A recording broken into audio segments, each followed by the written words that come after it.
let me just make something clear. I never get to go out somewhere nice. Like, ever. My best friend and I struggle just to pay our bills every month, so anything fancier than McDonald's is usually out of the question. We'll save up for months to go out on one of our roommate dates, so it's a really special treat. I've never been to the Lotus Bloom before, but it's one of those overpriced pop-ups around the city that everyone has been raving about. We just barely got a reservation, and I was so excited to go. We basically had the menu memorized before we even arrived. But the second we were seated, I see this mother and her kid 3 tables over. Honestly, it kind of shocked me given the price of the place. Of course, I was mostly just worried about the child throwing a temper tantrum and ruining the atmosphere. I mean, look, I'm not a huge kid person, but I don't mind them when they're well behaved, or at least in places they belong. I'm not going to give you the stink eye if your brat is screaming in the middle of Chuck E. Cheese. But this is a nice place with no kids menu and a $40 per plate minimum. Like, who in their right mind takes a little kid here? I tried not to look over, but Steph was obviously annoyed too. The girl looked about 6 or 7, so I thought maybe she was too old to throw a fit in a restaurant, but I didn't count on it. It was just a knee-jerk reaction, you know? I was on edge, anticipating having to deal with another parent who just didn't give a crap if their precious poopsie was bothering the other guests. At any rate, it was relatively quiet so far. We ordered our food, and after chatting for a while, I pretty much forgot all about the kid. Then, the screaming began. There was no warm-up. It went from upscale ambiance to a shrill, blood-curdling shriek. I would have thought the kid was being murdered, and I looked over reflexively. However, immediately after that ice pick to the skull, the kid was laughing at the top of her lungs as she ran back and forth down the aisle. The mother, for her part, didn't even seem to notice. Totally detached, staring off into space, so we all have to deal with it while Mom just blocks it out. I looked around and saw a few other people were just as annoyed, though no one were staring as blatantly as I was. I was trying to catch the mother's eye, but she was a million miles away. I waited to see if the waitstaff would do anything, but I figured they weren't allowed to intervene like that. I remember a news story years ago where parents were outraged by a restaurant putting up a sign asking parents to keep their kids behaved. I felt like getting up and yelling at the woman myself, but I didn't want to end up getting kicked out instead. Now, before you all get mad at me, I'm not hating on the kid herself, just on the fact that this wasn't really the place for her. And honestly, it isn't the kids so much as the people raising them. Can't fault a child. So I tried really hard just to ignore the laughter. Obviously, it's better than screaming. Loud and a bit annoying, but whatever. I didn't want to let it ruin my night. Steph had this super irritated look on her face, and I knew she was thinking the same thing, but neither of us said anything. Our food arrived a few minutes later, and it looked even better than the pictures on the site. How often does that happen? For a second, I was too focused on my meal to stress over an unruly child. However, I barely had my fork in my hand when the little girl started shrieking again. I jerked my head over and saw the kid standing next to her table, staring right at her mother and screaming in rage. Again, the mother didn't respond, even when the little girl started knocking cups off the table. The tantrum escalated as the girl began pushing chairs over, but her mom just sat there like nothing was happening. I couldn't believe she was that passive about her kid's behavior, and I tried to catch her gaze so she would know it, but that was when I noticed the mother's expression. Like, really noticed it. She wasn't just a little spaced out. It was like she couldn't hear the kid at all.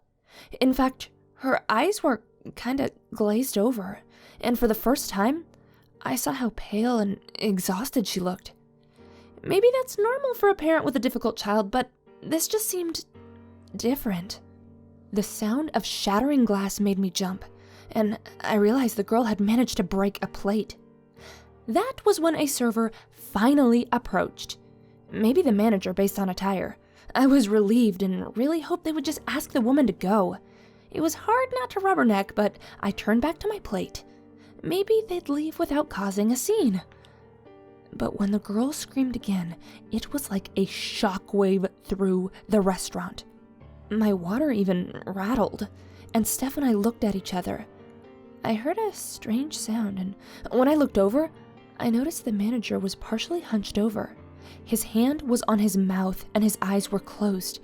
As his legs started to buckle, I noticed blood trickling out of his ear. He collapsed and I could clearly see blood pouring from his nose and mouth too.